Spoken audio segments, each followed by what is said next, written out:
যারা সংসারে রান্না বান্না করো তারা তো জানো কি জ্বালা রান্না বান্না করে, কতটা কষ্ট রান্না বান্না করতে। রান্নার থেকে রান্নার মশলা কাটতে বেশি কষ্ট। কিসের জন্য বলো তো? এই খতরনাক জিনিসটাকে কাটার জন্য। এটা এমন একটা খতরনাক জিনিস যে রান্না না দিলেও না, এটা না দিলে বর খাবেও না, ভাত রান্না তরকারি খাবে না। কি জ্বালা বুঝতে পারছো? আমার মতো যারা রান্না করো তাদের এই একই সমস্যা। এই দেখো চোখ যারা ছচ্ছর করে জল বেরালো বলে, তো এর জ্বালা আর যাবে না। প্রতিদিন এভাবে করতে হবে। দেখো কি কষ্ট, কতটা কষ্ট হয়। পারি না কেন কি? এটা তো পেঁয়াজ, একে এমনিতেও কাটতে হবে আর তেমনিতেও কাটতে হবে।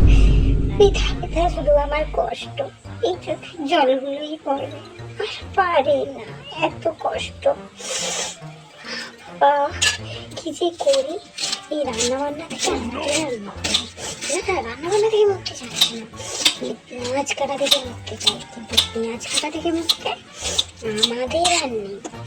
সংসার করতে হলে তোমাকে পেঁয়াজটাই ঠিক করে কাটতে হয়, তবে দেখবে সংসারটাও খুব সুন্দর টিকে থাকবে।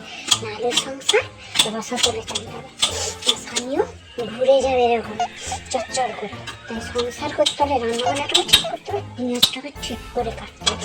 এটাই হচ্ছে আমাদের জীবন, বুঝতে পারছো?